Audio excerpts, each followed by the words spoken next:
I remember the time coming home from kindergarten, and I had a rough day. Not a lot of kids had been nice to me. Nobody really wanted to be my friend. And I remember coming home and just sitting down and crying, being your emotional child. You stopped what you were doing and you came up to me and you said, "What is wrong? What's going on?" And I said, "Mom, not a lot of kids have been nice to me. And nobody really wants to be my friend." So I came home just bummed and emotional. Shocker. I sat down and I just started crying. So you stopped what you were doing and you pulled me into your room. You shut the door. And you pulled out a book that's my favorite book to this day. It's called I Choose You. And you read it to me, and it's about a little elephant that's trying to be friends with all the other animals, that really wants to fit in, that wants to be liked. So he comes home and tells his mom, "Mom, I want to be just like Timmy the tiger. He's so fast, he's athletic." And the elephant mom just kind of smiled and said, "That's true, but I'd still choose you." And the elephant's confused. He's like, "Why?" Zany the zebra, "He's hilarious, Mom. He's hilarious. He tells these jokes and he's so funny. I want to be just like him." And the elephant mom says, "Yeah, that's true, but I'd still choose you." And the elephant's still not picking up on what she's saying. So he says, "But Mom, Helena the hippo, she's a great singer. She's amazing, Mom. I want to be just like her." And the elephant mom just picks him up and says, "Yeah, I'm sure she is a great singer, but I still choose you." And as you closed the book, you looked at me and said, "Hayden, you may not be athletic, you may not sing well, and you may not be the funniest guy, but I'd still choose you. So be you." And that has just been amazing all these years. You still tell me to this day, I'd still choose you. So thank you, Mom. Thank you for telling me that I matter, that I'm important, that I'm smart. You never know how much that means to me. I guess you'll never know. But for the record, I'd still choose you.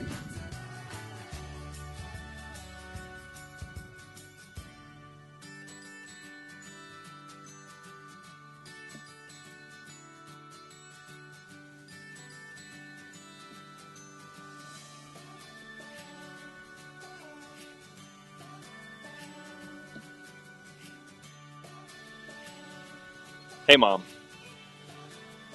I know that the past couple of years have been kind of hard for you. There have been a lot of really big changes in our family, and you don't get to see your kids as much as you want to. And I know that that's hard. I get that. I mean, you got your first kid, has her own family, and she's a mom, and a good one, because you taught her how to do that. You have your second kid, who's also a mom, starting her family, and you taught her how to do that. She's a good mom. And then you've got your third kid, who is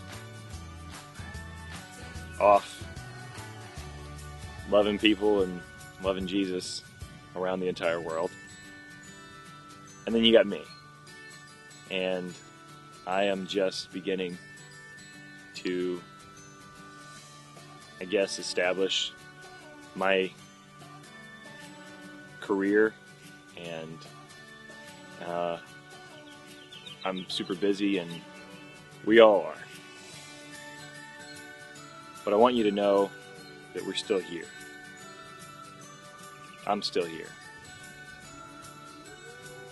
We haven't really gone anywhere.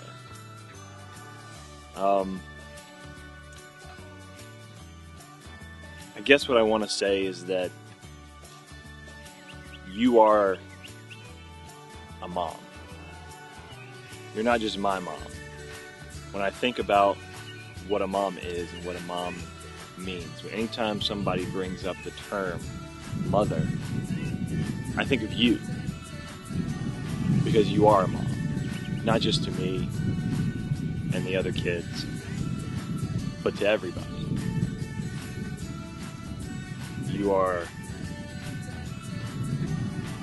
selfless, full of unconditional, unfailing love.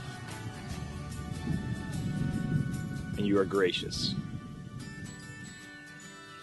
I remember the time when I was in college and I was going to a Christmas party, and I was driving your car, and it was Goodman Road, like week before Christmas, crazy traffic, and I was already late to the party, and so I was coming up on a yellow light, and instead of stopping, I ran it.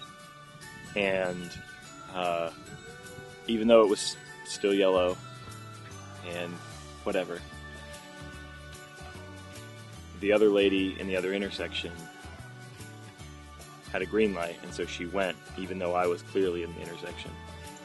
And she T-boned me. And I remember that after that happened, you and Dad both were incredibly gracious. And your first concern was immediately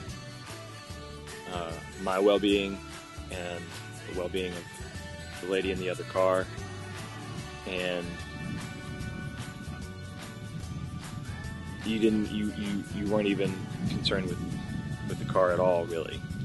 And the way that you extended grace towards me has stuck with me ever since that happened.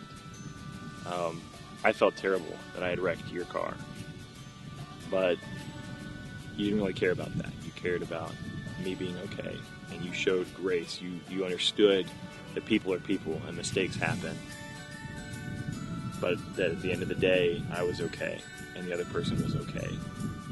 And things are replaceable and people are not. And the way that you have shown me that grace has truly, honestly changed my life, and has changed the way that I understand God's grace. And I can't thank you enough for that.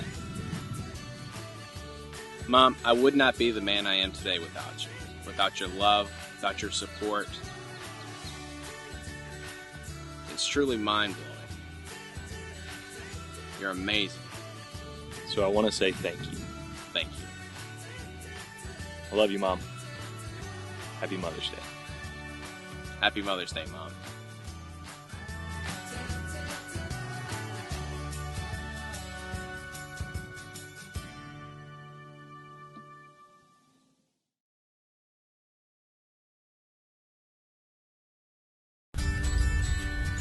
Three, 2, 1, action.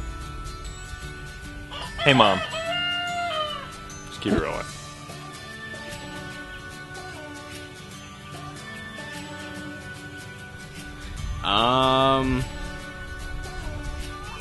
Where to begin? How do you...